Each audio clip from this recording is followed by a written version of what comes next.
अस्सलाम वालेकुम। कैसे आप लोग? ठीक ठाक, खैर खैरियत है। अच्छा, हमने जो स्टैटिस्टिक्स का लेक्चर था पिछला, हमने परमुटेशन सारा ओवरऑल क्लियर कर दिया था। आज हम आते हैं कम्बिनेशन की तरफ। कम्बिनेशन सेकंड जो इसका पार्ट था काउंटिंग टेक्निक्स का, हमने कम्बिनेशन समझनी है। तो कम्बिनेशन का मतलब है सिलेक्शन।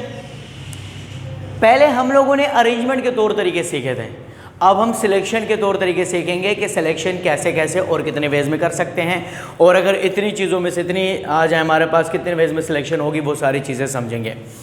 हमारे पास सबसे पहले इसके जो हैं दो टाइप्स हैं, एक है सिंपल कम्बिनेशन और एक है कंपाउंड कम्बिनेशन। सबसे पहले मैं आप लोगों को ज़रा सिंपल कम्बिनेशन का क्वेश्चन करवा दूं कि सिंपल कम्बिनेशन में आप लोग इसको कैसे सॉल्व करेंगे। देखिए, सिंपल में आपको सिंगल कैटेगरी ऑफ डाटा दिया होगा, जैसे सिर्फ बॉयज़ में से बॉयज़ को सिलेक्ट कर रहे हैं, गर्ल्स में से गर्ल्स को सिलेक्ट कर रहे हैं, तो ये सिंपल कम्बिनेशन है, यानी कि वन कैटेगरी ऑफ डाटा आपको दिया होता है। अच्छा, अब हमारे पास क्वेश्चन है, in how many ways 2 boys can be selected out of 4 boys. इसमें देखें, इसमें सिलेक्टेड की बात हुई है। अगर आपके पास जिक्र होता कि in how many ways 2 boys can be arrange लिखा होता, अरेंज लिखा होता तो फिर हम लोग अरेंजमेंट करते तो परमुटेशन का फार्मूला लागू करते। अब यहाँ पर सिलेक्टेड की बात हो रही है, तो अब हम लोग यहाँ पर कम्बिनेशन का फार्मूला अप्लाई करेंगे। NCR is equal to n factorial divided by r factorial n minus r whole factorial. ये हमारे पास कम्बिनेशन का फार्मूला है। क्लियर? अब हम इसको ज़रा सॉल्व करते हैं। सॉल्व कैसे होगा, देखिए, हमें कहा गया in how many ways 2 boys can be selected out of 4 boys. हम सोल्यूशन लिखेंगे, सबसे पहले n लिखेंगे। n means total number of boys. Total number of boys हमारे पास कितने हैं? 4 हैं, मैंने 4 लिख लिया। अच्छा, सिलेक्शन कितनी की करनी है? 2 की सिलेक्शन करनी है। r इज इक्वल टू 2 लिख लिया। अच्छा, हमें कम्बिनेशन का फिलहाल नहीं पता, c इज इक्वल टू में क्वेश्चन मार्क लिख लूंगा। क्यों? क्योंकि हमें फिलहाल सिलेक्शन का नहीं पता, फॉर्मूला अप्लाई करेंगे तो तब पता चलेगा। हम लोग लिखेंगे अप्लाई फॉर्मूला। अच्छा, फॉर्मूला हमारे पास NCR is equal to n factorial r factorial n minus r whole factorial. ये हमारे पास फॉर्मूला आ गया। अच्छा, n हमारे पास क्या है? 4c, r हमारे पास 2 है, तो मैंने 4c2 लिख लिया। n हमारे पास 4 है, मैंने 4 लिख लिया। r हमारे पास 2 है, मैंने 2 लिख लिया। n हमारे पास 4 है, 4 का फैक्टोरियल, फिर हमने लिया r हमारे पास 2 का फैक्टोरियल है, n माइनस r यानी कि 4 माइनस 2 होल फैक्टोरियल। अब हम इसको ओपन करेंगे, 4 का फैक्टोरियल 4 3 2 1 डिवाइडेड बाय 2 का फैक्टोरियल क्या होगा? 2 मल्टीप्लाई बाय 1 ही आ जाएगा। 4 माइनस 2 2 का होल फैक्टोरियल। अब इसको फिर ओपन करेंगे, 4 3 2 1 डिवाइडेड बाय 2 मल्टीप्लाई बाय 1, यहाँ 2 का फैक्टोरियल क्या होगा? 2 मल्टीप्लाई बाय 1। अच्छा, मुझे ये बताएं, 2 मल्टीप्लाई बाय 1 को 2 मल्टीप्लाई बाय 1 से कैंसिल कर दिया, हमारे पास क्या आ गया? 4 3 12, 12 को 2 भी डिवाइड करें क्या आएगा? 6 वेज। यानी कि हमारे पास अगर 4 लड़कों में से हमने 2 लड़कों को सिलेक्ट किया तो हम लोग टोटल 6 वेज में सिलेक्शन कर सकते हैं। ये था हमारे पास सिंपल कम्बिनेशन का क्वेश्चन है। अब हम आते हैं ज़रा कंपाउंड कम्बिनेशन के क्वेश्चन पे। उम्मीद है कि बेटा आप लोगों को ये क्लियर हो गया। अब मैं ज़रा कंपाउंड कम्बिनेशन का भी क्वेश्चन करवा दूं कि कंपाउंड कम्बिनेशन का क्वेश्चन कैसे होता है। अब देखिए, कंपाउंड कम्बिनेशन वाले क्वेश्चन में ये होता है कि इसमें आप लोगों को एक से ज़्यादा कैटेगरीज दी होती हैं, यानी कि बॉयज़ और गर्ल्स आप लोगों को मिक्सअप दिए होंगे, आप लोगों ने इसको कैलकुलेट करना होगा। मोबाइल्स और कंप्यूटर्स दिए होंगे। सेकेंड वन है हमारे पास compound combination.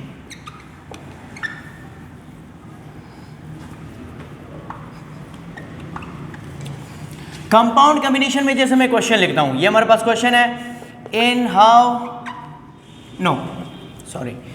There are 4 boys and 3 girls in a class, a committee of 2 students are selected। अच्छा, आगे लिखेंगे, how many combination can be formed if we select one boy and one girl। Question की तरफ गौर करें। हमें कहा गया कि हमारे पास एक क्लास में 4 लड़के और 3 लड़कियां हैं। A committee of 2 students are selected. हम कितने स्टूडेंट सिलेक्ट करें? 2 स्टूडेंट सिलेक्ट करें। वो कह रहे हैं how many combination can be formed if we select one boy and one girl. अब हमारे पास कैटेगरी ज़्यादा आ गई, तो इसका मतलब ये कंपाउंड कॉम्बिनेशन है। कंपाउंड उस चीज़ को कहा जाता है जब एक से ज़्यादा चीज़ें उसमें यानी कि इन्वॉल्व हो जाएं, आ जाए। अब यहाँ पर हम लोग क्या करेंगे? हमने बताना है कि वन बॉय और वन गर्ल को अगर हम सिलेक्ट करें तो टोटल कितने वेज में सिलेक्शन हम लोग कर सकते हैं। अब यहाँ पर 2 कैटेगरीज ऑफ डाटा आ गया। अब हमने क्या करना है? देखें, पहली सिचुएशन तो ये बनती है कि आप लोग क्लास में आके खुद ही सिलेक्शन करें। आप लोग अगर खुद सिलेक्शन करेंगे, अगर कम बच्चे होंगे तो वो तो आप लोग प्रॉपर तरीके से बता पाएंगे कि हम लोग कितने वेज में सिलेक्शन कर सकते हैं। लेकिन अगर बच्चे ज़्यादा हो गए, जैसे क्लास में 50, 60, 70 बच्चे हो गए, आप लोग उसमें से 6 या 7 बच्चे सिलेक्ट कर रहे हैं, 3 लड़कियां 4 लड़के हो गए, तो इसमें आप लोगों के लिए कन्फ्यूजन का बायस बन सकता है। तो इसमें आप लोग करेंगे क्या? आप लोगों के लिए एक आसान हल निकाला गया है कि आप लोग क्लास में आके सबसे पहले बॉयज़ में से बॉयज़ को सिलेक्ट करेंगे, उनकी सिलेक्शन कर दी। फिर इसके बाद गर्ल्स में से गर्ल्स को सिलेक्ट करेंगे, उनकी सिलेक्शन भी कर दी। यहाँ पर लिखा है one boy and one girl. And जो है हमारे पास मल्टीप्लिकेशन के लिए यूज़ होता है, तो हम लोग इन दोनों को एंड में मल्टीप्लाई कर लेंगे। मल्टीप्लाई करने से हमारे पास एग्जैक्ट वही आंसर आएगा जितने वेज में हम लोग सिलेक्शन कर सकते हैं। क्लियर? अब हम आते हैं जरा क्वेश्चन पे। आप लोग यहां पर लिखेंगे one boy and one girl, सबसे पहले हेडिंग देंगे। क्लियर? सॉल्यूशन के बाद। अच्छा, सबसे पहले हम लोग लिखेंगे ए हम लिख लेते हैं सिलेक्शन ऑफ बॉयज, यानी कि मैंने हेडिंग दी, सबसे पहले मैं सिलेक्शन बॉयज की कर रहा हूं। क्लियर? हम लोग यहां पर लिखेंगे वन बॉय, हमें कहा गया ना one boy and one girl, तो मैं यहां पर लिखूंगा one boy can be selected out of, total number of boys कितने? 4 हैं, आउट ऑफ 4 बॉयज। अब हम लोग क्या करेंगे? And total number of boys कितने हैं? 4। रिक्वायर्ड हमारे पास 1 है, यानी 4 में से एक लड़के को सिलेक्ट करना है। कॉम्बिनेशन का हमें नहीं पता, अप्लाई फॉर्मूला लिखा NCR is equal to n factorial R factorial n minus R whole factorial. अच्छा, मुझे ज़रा क्लियर बताएं। देखें, अगर हम लोग 4 लड़कों में से एक लड़के को सिलेक्ट करें तो टोटल 4 वेज में ही सिलेक्शन कर सकते हैं, लेकिन आप लोगों ने फार्मूला लागू करके प्रॉपर सॉल्व करना है, क्योंकि इसी के आप लोगों को मार्क्स मिलते हैं। तो आप लोग क्या करेंगे? n की जगह पे 4 लिखेंगे, C1 लिख लिया, 4 factorial 1 factorial 4 minus 1 whole factorial. 4 का फैक्टोरियल ओपन कर देंगे, 4 3 2 1 डिवाइड बाय 1 का फैक्टोरियल 1 ही आएगा, 4 माइनस 1 3 का होल फैक्टोरियल। बेटा 3 फैक्टोरियल को मैंने 3 to 1 से काट दिया, तो हमारे पास क्या आ गया? 4 आ गया। ये हमारे पास ए है, 4 से 1। यानी हमने ये बताया कि अगर हम 4 लड़कों में से एक लड़के को सिलेक्ट करें तो टोटल 4 वेज में सिलेक्शन कर सकते हैं। ये हमने सिलेक्शन कर दी बॉयज़ की। अब हम लोग सेकेंड हेडिंग देंगे बी, सिलेक्शन ऑफ गर्ल्स। अब हमने गर्ल्स का बताना है, यहां पर हेडिंग देंगे 3 girls can be selected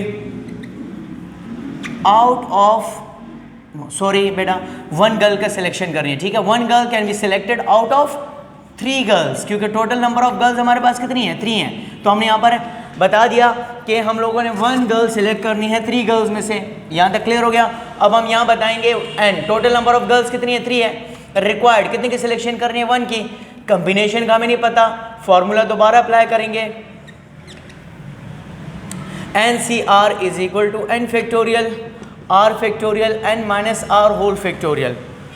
n हमारे पास 3 है, 3C1 लिखा, 3 का factorial 1 factorial 3 minus 1 whole factorial.